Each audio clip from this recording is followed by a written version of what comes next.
এই রাস্তা হয়ে গেলে আমরা কোনো যাবো না কইলে আমাদের এই রাস্তা দরকার আছে। তার কারণে ব্রিজটা সচল নয়। সবসময় বক্সিপুর মাধবপুর এলাকায় ধারার লোক আপ ডাউন চলতে পারবে এই রাস্তাটা হইলে। বহু গ্রামের লোকজন যায়। ব্রিজ আছে অথচ রাস্তা নাই, কারণ 2016-17 অর্থ বছরে নির্মিত ব্রিজ আজ পর্যন্ত রাস্তার দেখা মেলেনি।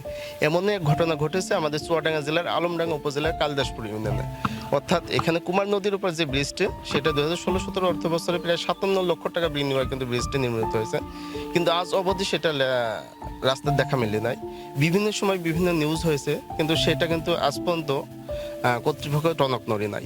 তবে এখানে যদি ব্রিজটার রাস্তা যদি এখানে তৈরি করে দেওয়া যায়, মোটামুটি এখানে বক্সিপুর, দুর্গাপুর এবং এমনকি কুষ্টিয়া জেলার মানুষও কিন্তু এই দিক থেকে যাতায়াত করবে। অর্থাৎ এই ব্রিজটা এমন একটা জায়গায় অবস্থিত যেখানে বক্সিপুর, নদাপাড়া এবং আশানগর এই তিনটা গ্রামের একটা মিলিত যে স্থানটা, অর্থাৎ সংযোগ স্থল বলা চলে, এরই মাথায় কিন্তু একটা বৃদ্ধাশ্রম আছে।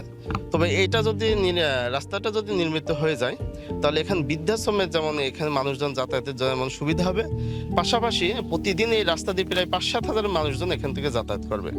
অর্থাৎ অবহেলার কারণে কিন্তু 10 বছর অতিবাহিত হয়ে যাচ্ছে। আর এখানে যদি সংযোগ রাস্তা যদি নাই করা হয়, তাহলে 57 লক্ষ টাকা ব্যয় কেন ব্রিজটা নির্মিত হলো, এইটা এখন যেসব সাধারণ মানুষ আছে এবং এলাকাবাসী আছে তাদের কিন্তু একটা প্রশ্ন। আসলে দিন আসছে দিন যাচ্ছে, কিন্তু তারপরেও কিন্তু এই রাস্তার দেখাটা মিলছে না। এই রাস্তা হয়ে গেলে আমরা কোনো যাবো না কইলে আমাদের এই রাস্তা দরকার আছে। সেক্ষেত্রে এইদিকে কত ঘুরতে আপনাদের? বহুত ঘুরে, আর আমার বাড়ির কাজ হাইটু একজন গরিব মানুষ চলে যেতে পারবে। হ্যাঁ, এত ছোট রাস্তা। এইদিকে বর্তমান রাস্তার কি অবস্থা? এইদিকে রাস্তা খুব খারাপ, যাওয়ার কায়দা নেই। মানুষ সব কাইটি কাইটি সব ছোট করতে, চারিদিক সব হিংসা। পূর্বে আগে যে হ্যাঁ ছিল আস্তে আস্তে সেটাও থাকছে না। না, রাস্তা ছিল সব ভাঙি, ওরা কাইটি সব শেষ করে নিচ্ছে, কিন্তু থসছে না করলে। সাইকেল দিয়ে যাওয়ার মতো আছে, কিন্তু ভ্যান যাবে না। ওই এখনো ঠেলিয়ে নিয়ে যায় হবে, সাইকেল ঠেলিয়ে নিয়ে চলে যেতে হবে।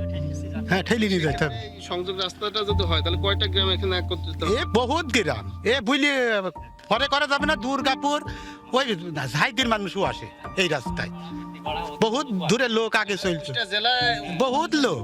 হ্যাঁ, বহুত এই রাস্তা হলে তো মানুষের বিরাট সুবিধা।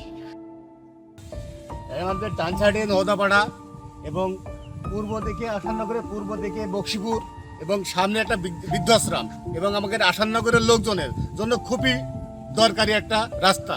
এই জন্য আমাদের এই রাস্তা অবশ্যই প্রয়োজন। যত তাড়াতাড়ি হয় আমাদের জন্য খুবই ভালো হয়, এবং আমরা মাঠে ধান আনতে পারি, ভুট্টা আনতে পারি, এগুলোর জন্য আরো বেশি প্রয়োজন। পাশে সামনে একটা মাদ্রাসা আছে, সেই মাদ্রাসাটা সচল হবে। এই জন্য আমাদের রাস্তাটা অতি দ্রুত দরকার। আমাদের সুবিধা হবে, আমাদের মাঠে ঘাটে বা ওই থেকে লোকজন আসারও সুবিধা হবে, আমাদেরও যাতায়াতের সুবিধা হবে। আচ্ছা, এই রাস্তাটা যদি হয়ে যায়, প্রতিনিয়ত এই দিক থেকে মানুষ কেমন যাতায়াত করতে পারে? মনে করেন সব সময়ই চলতে পারবে, সব সময় বক্সিপুর মাধবপুর এলাকায় ধারার লোক আপ ডাউন করবে, সবসময় আলমডাঙ্গার সাথে যোগাযোগ চলবে। দেখা যাচ্ছে যে আমাদের এই যে যোগাযোগ ব্যবস্থা যদি ভালো হয়, তাহলে আমাদেরই ভালো, আমাদের গ্রামের ভালো, আমাদের গ্রামের উন্নয়ন হবে। মাঠ পর্যায়ে যত সম্ভব হচ্ছে আমাদের এই মাঠের লোকও চলতে পারবে এই রাস্তাটা হইলে। বহু গ্রামের লোকজন যায়, প্রায় প্রত্যেক দিনে 200-500 লোক এমনি রাস্তাটা যদি হয়ে যায়, তাহলে 200-500 লোক প্রত্যেক দিনই যাবে এই রাস্তাটায়। এই রাস্তাটা হলে পার সবচেয়ে সুন্দর হবে আমাদের।